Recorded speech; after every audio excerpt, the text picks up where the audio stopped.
there's a proof of work and proof of stake mechanism to Filecoin, sure. But because of that, you can have lots and lots of companies build enterprise solutions, each playing in its own niche market, and you can actually increase efficiency or increase productivity or increase revenues for those companies. And it happens because somebody's built an enterprise solution on top of the Filecoin network. Well, it'd be an interesting thing to like, who's going to build the EigenLayer of Filecoin, for example? Who's going to let you take your staked Filecoin and then reapply that to do other interesting things within the Filecoin network? The paradigm has potential. So that's what we do here. We're too lazy to build them ourselves. So we tell other people what they should build. That's the gift. That's giving back to the community. Our karma is clean. All right, Ishan, welcome back. This is episode number 3 of the DFI Podcast. Number 3. This is awesome. Well, we're excited today. We got a packed agenda. We're going to go deep on Web3 infrastructure and use cases. Today, we're going to cover Filecoin Network. We're going to talk about market price fluctuations recently with altcoins and how that's been affected by trust. EigenLayer, which is a new technology around restaking trust. And then some news we need to talk about with the SEC because there's still a lot going on with a fallout from last week. Did I cover everything, Ishan? Did we miss anything? No, I think you got everything. It's super interesting topics, each one different from the last pod. So very excited for today's podcast. Fantastic. All right. Well, why don't we start off with Filecoin? There's a lot to cover there since we both worked in the space. So maybe you can start by just giving us a little intro and context for the folks listening. Yeah, absolutely. So disclaimer. So Wes and I both used to work at Protocol Labs, who are, one of the the biggest group of people who invented Filecoin.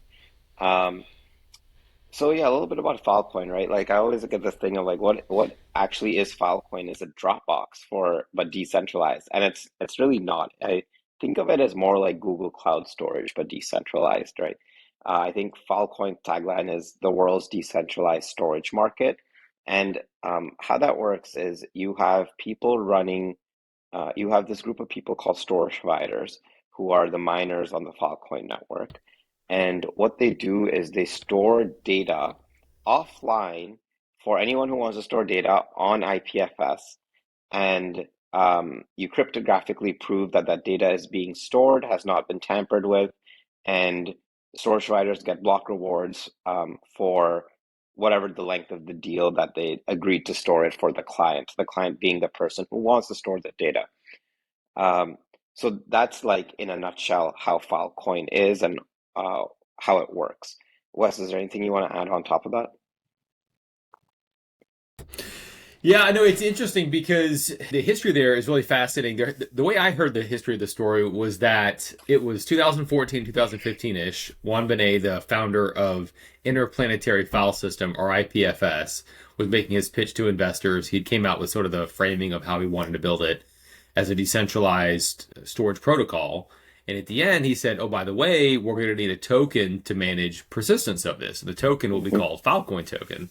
And so it seems like after, 2017, 2018, the ICO happened for Filecoin. A couple years later, around 2020, they had the mainnet launch for Filecoin. And ever since then, they've been growing the storage space of the network. They've been growing the amount of hardware that people have dedicated to the network through block rewards and things like that. And so that's gotten us sort of to this point now where it's a very large network. It's got a lot of users. And so the big question starts to become, how are people using it and how do people want to use the network?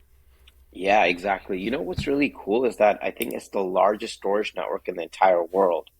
If I'm not mistaken, it's larger than AWS, larger than GCP, larger than Azure, which I think is really cool, right? And if you think about it, it's not one data center or like it's not, multiple data centers that are run by one company, but it's a lot of like, small to medium-sized businesses running terabytes of terabytes of storage on this network.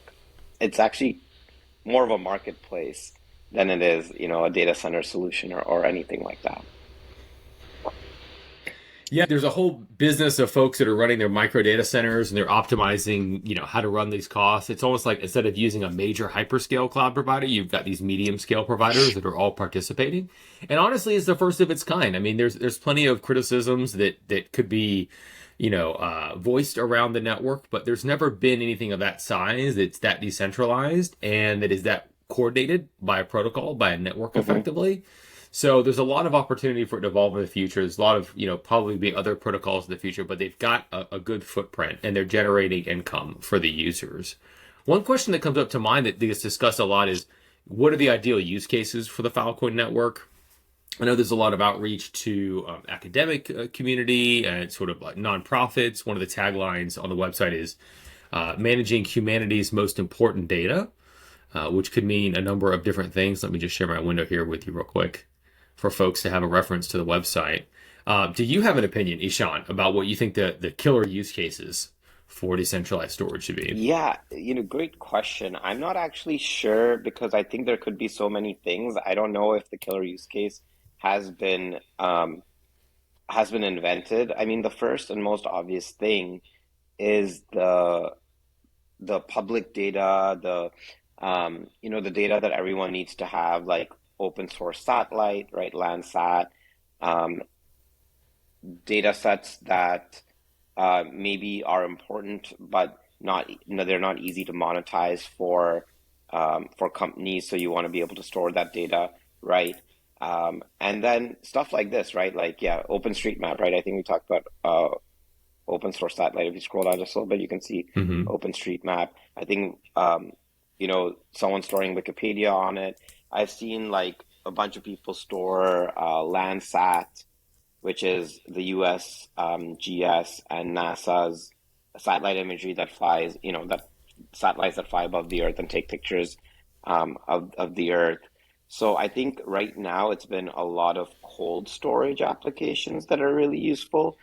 So like these data sets never disappear, right? You could imagine that like the government controls the satellite. So if the government decides that they don't want people to have satellite imagery anymore because for whatever reason, that's gone in a second, right? So cold storage is definitely one use case of data that is extremely important. I think another use case is probably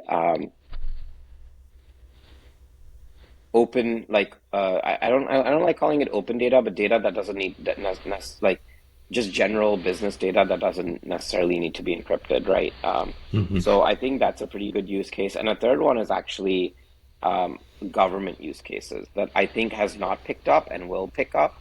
It, from my perspective, it makes more sense for a government to store data on the decentralized web that they don't think is, let's say, like doesn't have PII or doesn't have implications for national security than it does for a government to on a centralized cloud computing, because on decentralized web you're helping like a small business through Phil Plus and other mechanisms. You can make sure that you're making the deal with the person or the entity that you want to make the deal with, so you can make sure that data is being stored in the US, um, and like the cost is a lot lower, right? Mm-hmm. So if the user experience gets there, I think eventually governments in general will want to move off of like a single cloud provider, right? A single entity where these big tech companies wield more and more power and move to the decentralized web.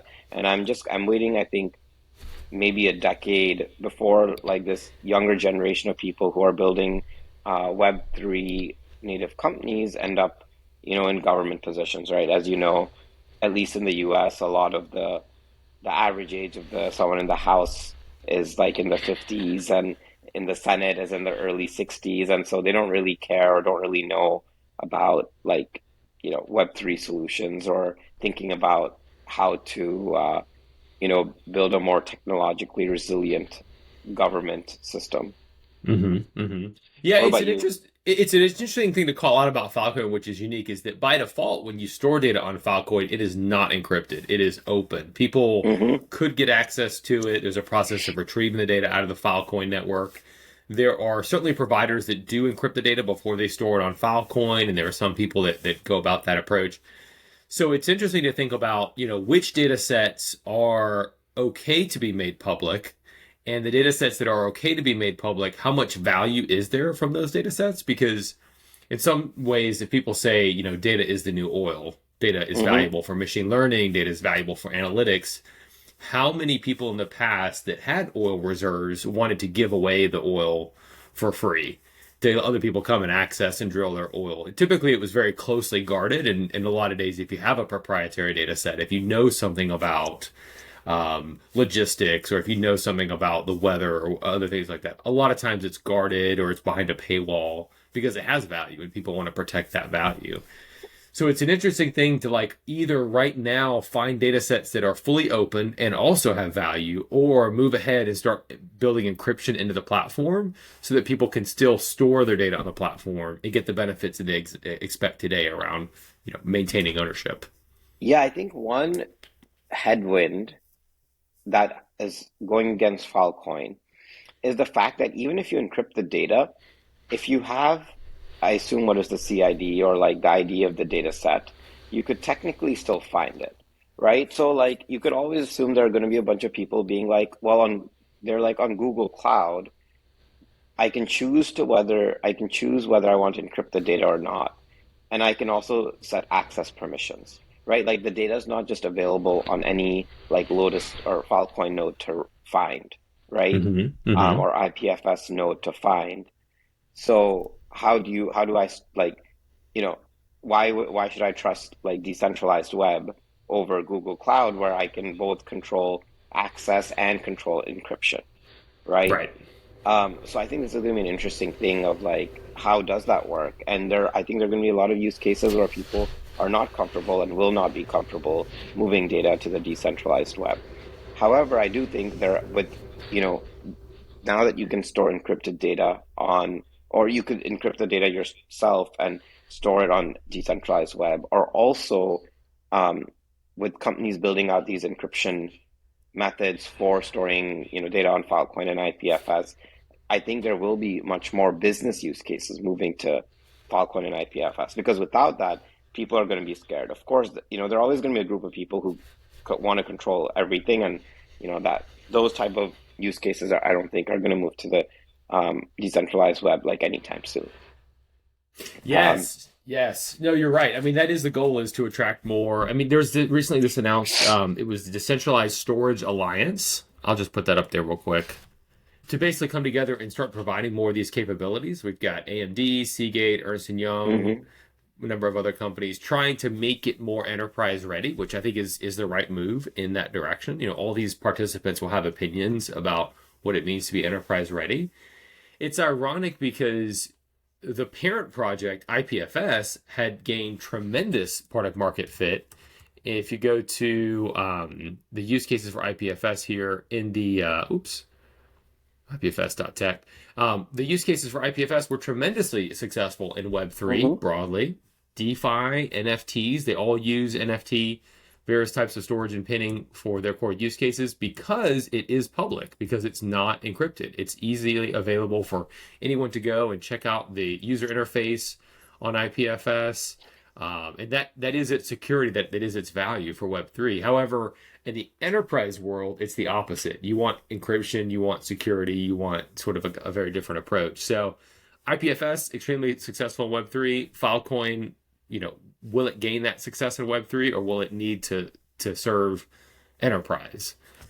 Is an interesting Yeah, outcome exactly. to I mean, I figure think out. you could do both, right? Like, there are companies who are so like Filecoin at the end of the day is a decentralized storage market powered by like a blockchain network, right? But Mhm. you can, companies are out there building enterprise solutions on top of Filecoin. And I'm hearing stories of entrepreneurs going to, clients and being like, hey, like, look at this. You can encrypt your data and store it and blah, blah, blah. And at the end of the day, a lot of times they don't care about the Web3 use case, but they care about this cost use case or storing data indefinitely use case or other use cases that don't exist on Web 2, right? Yes. And I think that is a selling point for enterprise.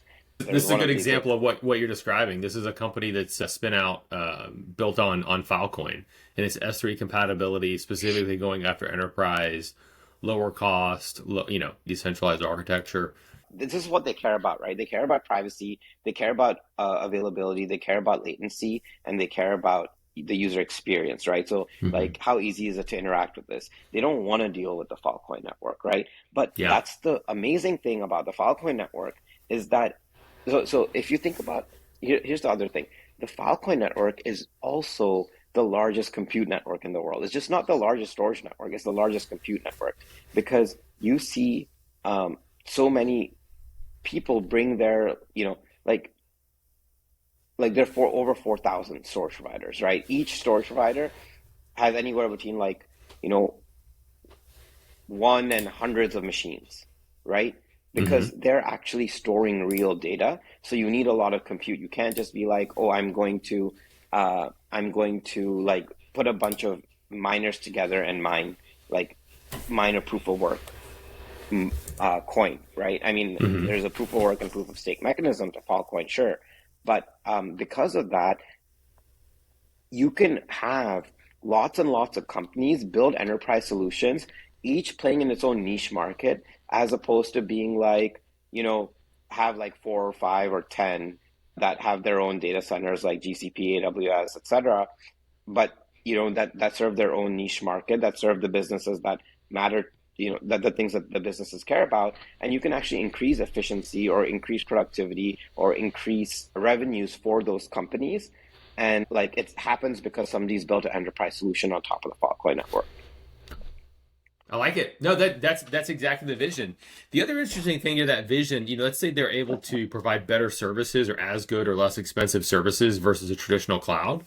When I go to a traditional cloud, AWS, Google, Azure, I have the storage layer, which would be comparative, let's say, to Filecoin and that stack and services on top of it. But then there's a lot of additional services in the stack. There's database services, machine learning Hmm. services, compute services, like that. So how many services does Filecoin need to build out for its ecosystem in order to attract enterprise to say you don't only just have to bring your data here, you can also work and process your data in this ecosystem? Great question. This is something that I've been thinking about recently, and I think I had a conversation about this with someone just the other day. But essentially, like I think the power of Filecoin is the fact that any entrepreneur can go and build a solution on top of Filecoin. And I've been, talking to some data scientists, and one thing that they mention, or anyone who works in cloud computing, is that the power of Google and Amazon is not just that they have like a great solution at a great cost, because the cost is actually not that great, right? Um, but they have all these other tools, identity management, compute, different types of storage products. You can basically do anything in the world that you want with all the different features and products that GP and AWS offer. And so now you can imagine that like, there are going to be entrepreneurs who are going to build these solutions, and there needs to be some interesting way where like, Filecoin Foundation or someone can guide that, because one advantage that Google does have is that all these features are centralized, so you can make sure that all these features work with each other, right? So if somebody in the Filecoin network, an entrepreneur builds like identity access, management solution, and somebody else builds like a bunch of, let's say, like, hey, let's a compute network to train AI models, like we spoke about. Somebody else builds, something else, and you keep building.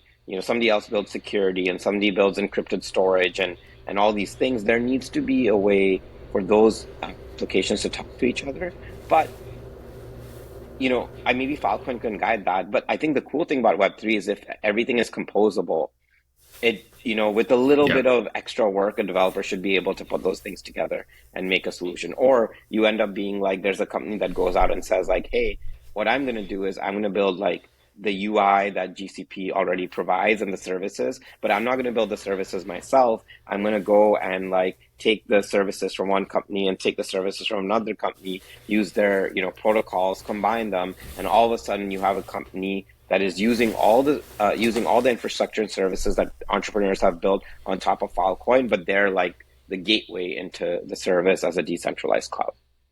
I love it. I love that vision, especially because in the Web3 space and DeFi, that there's great projects that do that today. There's Zapier Finance. There's one inch exchange. They give you the consolidated user interface and manage the integration of the backend services. It seems like a very reasonable future.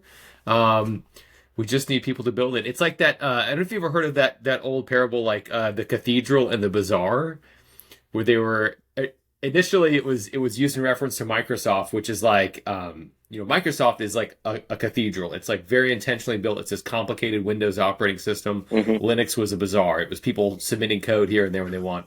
And in some ways, it's kind of like that for the public cloud providers. You have this beautiful public cloud, this sophisticated hyperscaler, or you have this Web3 decentralized infrastructure thing where people can bring whatever they want. But the bazaar has its benefits that it's perhaps more resilient to change over time because you've got a lot Hmm. of people moving things around. So it can, if big storm comes, you can rebuild it back as they need.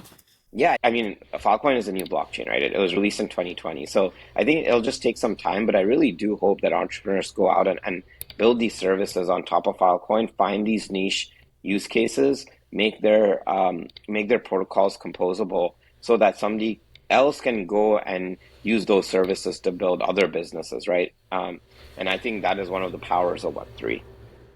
I agree. That's the second $1 billion business idea that we've given the audience. Let's keep track. That's what we do here. We're too lazy to build them ourselves. So we tell other people what they should build. That's the gift. That's giving back to the community.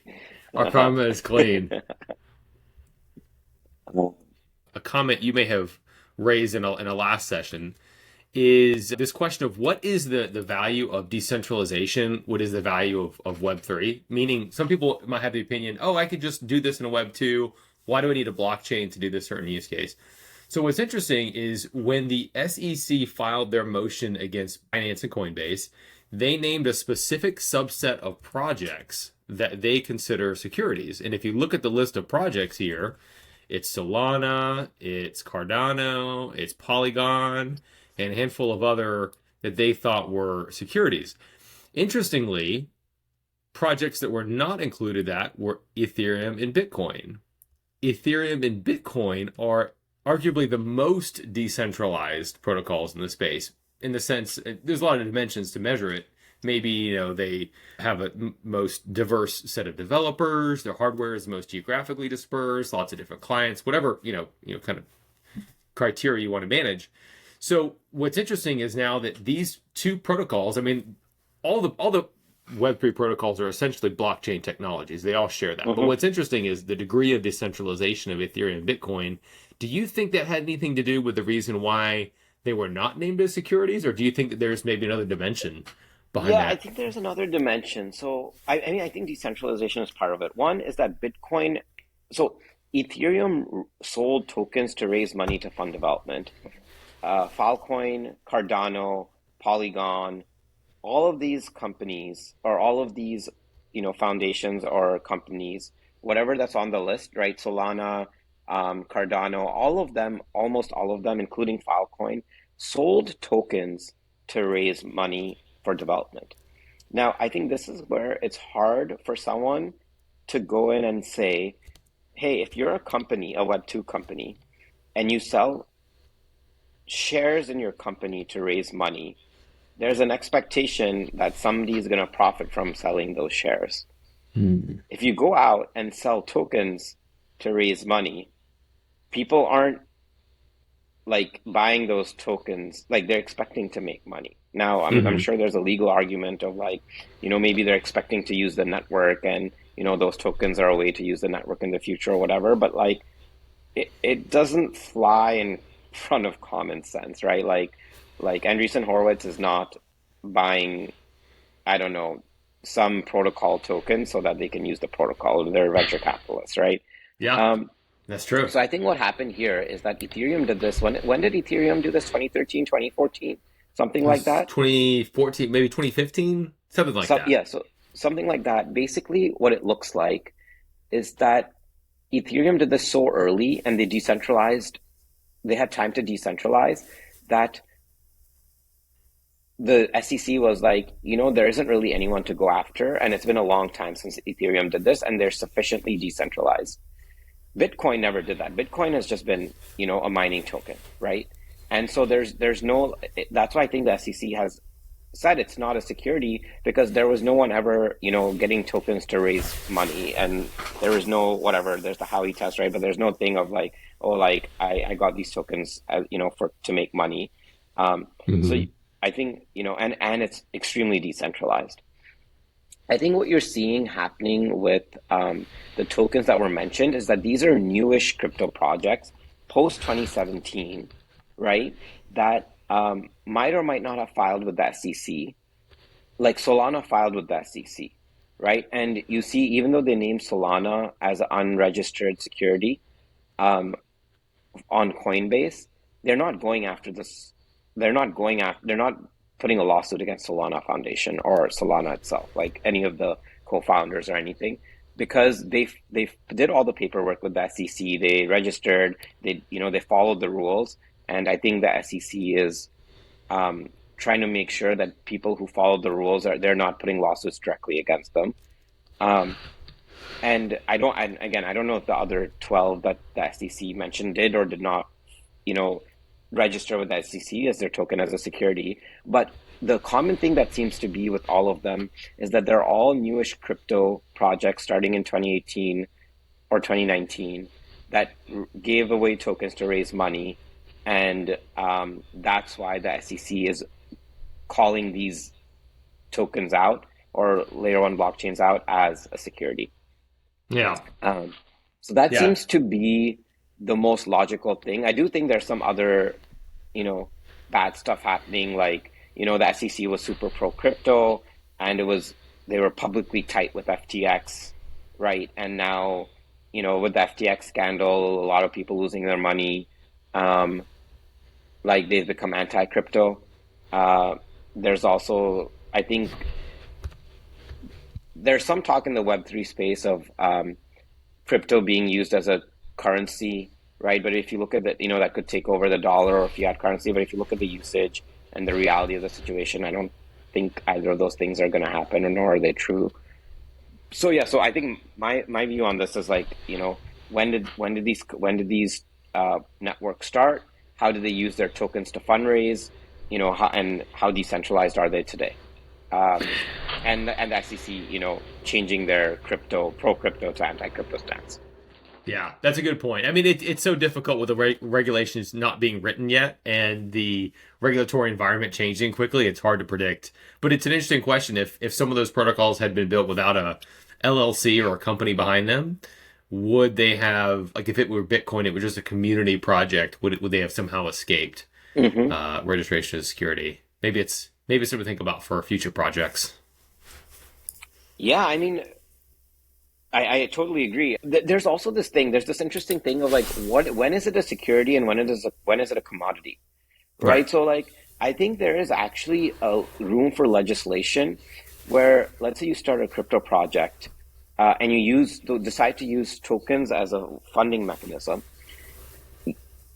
The SEC or Congress should pass some law. Part of their crypto law should be, at the beginning, it's a security. And when you've hit some decentralization metrics, it's a commodity, right? Yes. It Because becomes a currency is public good to some yeah, extent, a currency is a utility. commodity.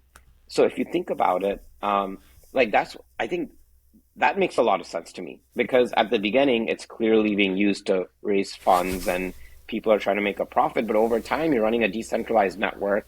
Even the founders don't really have control over how people are going to act on this network, or the main token holders don't have control over how people are going to act on this network. That doesn't sound like a security to me, right? Yeah. You might get some voting shares, you might not, but like, it really is a currency, after a while, right? So like, I would, I mean, no senator or House of Rep is probably listening to this, but like, it would be great if someone like took this idea and be like, hey, like, what about this like legislation path where like a token can turn from a security to a commodity, right? And it would probably, I mean, I'm sure a lot of crypto people would be against it, because anything that's called a security has some regulation and tax implications, etc. But it would probably align well with entrepreneurs in the Web3 world and the SEC rules. It's like, you know, a good And it, compromise on both sides. yes, and at least it would keep those innovators here in the United States versus Hmm. otherwise they could just do the exact same thing and go to another country and we'd Hmm. lose the jobs, we'd lose the revenue and all those sorts of things. And So at least it would America be, yeah. and America and the Bay Area is still the biggest funding of tech companies, right? So like you want venture capitalists here to make bets in American companies and return those returns to American companies. I mean, think about what happens, right? They where did they raise LPs from? It all ends up coming from foundations and pension funds and union money and private money and whatever it might be, hedge funds, right? But at the end of the day, all that money comes from different sources, but they're all American money. And you want those returns to flow back to American companies and American institutions and charities and foundations so that like America prospers, not, you know, as a government official, like that's how I see it. I want America to prosper, right? Um, Yes. so they need to, I think they need to change this quickly. But that's, I think that's one of the main reasons why we need to have legislation in the U.S. I mean, there's been a lot of news for a long time on the FTX stuff and, that they having a close relationship. Do you think that part of the reason why Gary Gensler is so anti-crypto is because of the FTX scandal? It definitely seems that way. He wasn't as busy in going after big crypto companies earlier on in his career at the SEC. A lot of people are thinking that as he wants to build his political career, a logical next step for him would be Secretary of the Treasury. In order for him to Mm-hmm. get that, he needs to show some successes for the president, the Democratic Party, which is that he's tough on crypto. And in fairness, a lot of Americans are very upset with crypto. They lost money at FTX, they lost money in Terra Luna. Those people don't understand the extent to which systems like FTX were centralized Ponzi schemes. They think, oh, it's just crypto. And also, there's a lot of documented closeness between Gary Gensler, Binance, and FTX. Mm-hmm. Specifically, Sam Bankman-Fried, who's in custody right now, was helping Gary Gensler allegedly. Let me say allegedly, he was helping craft legislation that would give a license for centralized exchanges specifically, which would further help his business. It would raise the competitive barriers for other folks, and they did on record meet a number of times together. Also, Sam Bankman-Fried was one of the largest contributors to the Democratic Party, so they have a lot of mud on their face they need to clean. And so by Gary going after Coinbase, which is a publicly traded company, which was authorized by the SEC to become a publicly traded company, by going after them, it helps start to turn the narrative a little bit over the historical perspective that maybe he was to some extent tough on crypto. I hate for that to be the case. What's your impression of all that? Yeah, I mean, I agree with you. This just sounds like politics to me, right? Like, what can Gary Gensler do to make his career better, right? Because the reality of the situation is that you're totally right, is that a lot of people lost money in crypto. A lot of people lost money in FTX, right? And like I remember in 2021, during the pandemic, I was like working out with a trainer in a park, and all he would talk about is like, oh, like, you're like, what's happening in crypto? Like, how can I make money?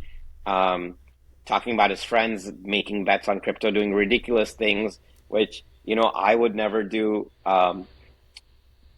Not knowing which coins are real, like reading a couple things on the internet and being like, I'm gonna go buy this altcoin, and it turned out that it was not a real, it was a scam or it was a shit coin. And I think there's a lot of backlash from the public for that. But at the same time, somebody in Congress or somebody in the SEC needs to be like, let's take away, what happened with FTX, and let's, you know, let's try to make the rules about what a centralized exchange can and can't do a lot more clear, right? As opposed to let's go after crypto. But to me, this is all political. This is a pure political move by Gary Gensler so that if that he can further his career. I don't think that he is. He doesn't he teach. Didn't he teach a class at MIT about Oh yes, crypto? for many Like I don't years. think He's I don't think yeah. he's an anti-crypto person. I think No. he's doing what he needs thinks he needs to do to move up. whether it's Secretary of Treasury or some other role in the government. You're right. And no one that spends that much time in the crypto space walks away and is upset with crypto or dislikes crypto. Typically, the people that dislike crypto are the people that have not gotten deeper yet in the Hmm. underlying technology. And, from a rulemaking perspective, the SEC could have made rules that were truly protective of consumers. They could have said no advertising crypto to American consumers. They could have said you have to be a qualified investor. They could have taken other steps to truly protect the consumers, which is their remit. Unfortunately, it seems like they're wielding big hammers right now with hopes of furthering their own careers. Exactly. And also the other thing is that I think FTX took this the furthest, but they had like Steph Curry and Tom Brady and all sorts of people, and it's not like they know what's happening inside of FTX either, right? Like, if like Nike has a brand ambassador, right? It's not Mm-hmm. they don't know what's happening with Nike's financials. They don't know if Nike is running a sweatshop or not. Same thing with FTX, right? Like all these people, like they had no idea that FTX was committing fraud, but they signed up because they're like, FTX seems like, I mean, it was like whatever, a $20 billion company, maybe bigger, right? Like it seemed reasonable, right? He was, again, like he said, he was saying all the right things. He was donating money to politicians. It didn't seem like it was a fraud. I think this is more of an issue of like the government needs to put maybe regulations more stringent on what exchanges look like and what they can do as opposed to trying to kill crypto. Cool, then let's move Yeah. to the last topic that we had for today. All right. So, last topic for today is a new technology called EigenLayer. EigenLayer is a new product that gets back to some of the topics that we cover a lot in this thread, which is what is the reason behind decentralized infrastructure Hmm. for Web3? What is the inherent value? And the only thing that EigenLayer is selling is decentralization and trust. They're basically reselling Okay. the trust that people have in the Ethereum network to other protocols. And it's such a large fundraise here. It definitely is worth a little bit of looking into. And essentially, what EigenLayer is going to take is that they're going to take for all the apps that have built their products on Ethereum. Um, Typically, people build smart contracts or dApps on Ethereum. And then if someone wants to launch a new product, they come in with that new product. They say, well, I have to launch another network and I want to bring your capital to my network. If I want to launch West Chain, now we have West Hmm. Chain, we have an ICO, people bring capital, but it's extremely expensive. And if I want to boot up my own decentralized network around West Chain, it's very, very difficult. It takes a lot of capital, a lot of time. In fact, the founders of EigenLayer had tried to do this on their own and failed back in 2020. So they said instead, because Ethereum has this nice feature, which is staking, and you actually get a token, you get staked Ethereum token, which can be made liquid afterwards. You can have liquid stake token. Lido is all about this. What if we said only the people who already have staked Ethereum can then go and reapply that staked Ethereum back into a new network? So now, when I launch my new network, West Chain, West Decentralized Compute Validator, West Decentralized AI, and I want to have trust, what if I only let those node operators participate that are already staking Ethereum? That means that they're already running enough hardware, they're already establishing enough trust in the Ethereum network that they're putting, I think it's 32 ETH is the minimum required to be a validator. Hmm. So that's like $60,000, something like that. They're already putting skin in the game. And now I'm going to let them double up on the value, double leverage the value that they're getting from their money, and also participate in my new network. They don't lose their Ethereum that's already staked in Ethereum. They're just putting a promissory note of staked Ethereum onto mine. And so EigenLayer is that mechanism to let them basically restake their already staked Ethereum to earn more rewards. Very cool. And just so the listeners understand a little bit,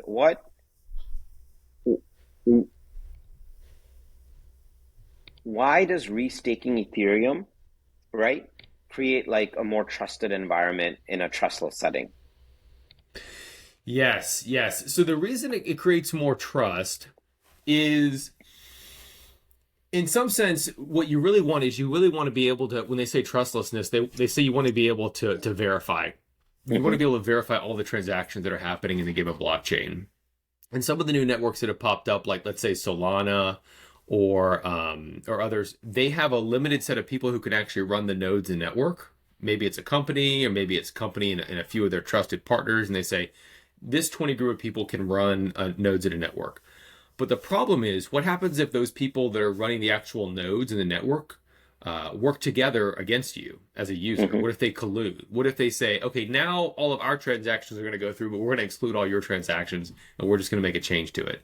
In a fully decentralized network like Bitcoin or Ethereum, mathematically, that's essentially impossible. But in some of these newer networks, it's possible, and it's a risk. And so, as we talked about earlier, decentralization has a premium. So these folks are saying, we already have this trust that's been established within the Ethereum blockchain. What if we can leverage that trust and basically resell it as I see. Similar trust, but in a new network? So what you're saying is that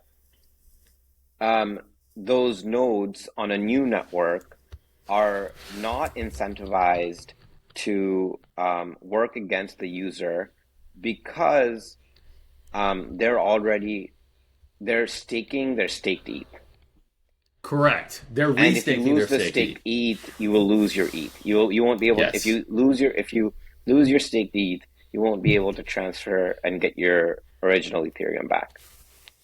Yeah, there's some nuances with the mechanism there where, on Ethereum, because it's a proof of stake network, if you're running a validator node and you're staking your ETH, you have to keep that validator node up. Mm-hmm. And if you don't get it up, you get slashed and you lose a portion of your Ethereum. So those people are running their data center, their servers, they're making sure it's up, and they're establishing that trust as a good actor in the system. And so in most cases, in a default situation, that asset would just sit locked. It would just sit idle. It wouldn't be earning any additional rewards. So in this scenario here, you get what's called staked ETH, or STETH, which protocols like Lido, liquid staking derivatives is a big growth industry, basically allowing people to double leverage this into asset returns and things like that. So in this case, it is leveraging it, but it's leveraging it for the benefit of a future network. So if you wanted to build some new functionality and you needed validators to run, well, you could choose from the people that are already running the hardware and already put skin in the game. Very cool. I think this is something that could help more people build like layer 1 and layer 2 chains. Exactly. Right. They can boot up new chains if they need to. It's kind of like how in like traditional finance, if someone gets a mortgage, that mortgage then gets resold and re-leveraged and rebundled multiple times. That's the normal. Well, in this case, the block space in Ethereum, the memory space to run a transaction, that is very valuable. It's a premium thing because it's highly trusted, it's trustless, it's highly decentralized. And so what EigenLayer is effectively letting you do is as a staker, you're reselling that space. You're really selling that ability to use that staked Ethereum, just like you would like re-leveraging assets in traditional finance. Yeah, very cool. Awesome. So it'll be interesting to see what the market value is in these restaking solutions over time. I'm also really interested to see how entrepreneurs take advantage of like a product like this to build new technology. I always come at it from a perspective of like, what are developers, what are entrepreneurs going to do? How are you going to build new systems? How are new companies going to be built or new networks going to be built? So that always excites me. Yeah, I mean, it's a good thing, especially thinking about like ecosystems that we have experience with in the past, like Filecoin and those sorts of systems where you have to pledge a certain amount of Filecoin in order to store data. Well, like, it'd be an interesting thing to like, who's going to build the EigenLayer of Filecoin, for example? Who's going to let you take your staked Filecoin and then reapply that to do other interesting things within the Filecoin network? The paradigm has potential. But that's all I got for today. Ishan, anything else from your side? No, I think we're good. Beautiful. All right, man. Much fun as always. We'll see you next week. All right. See ya.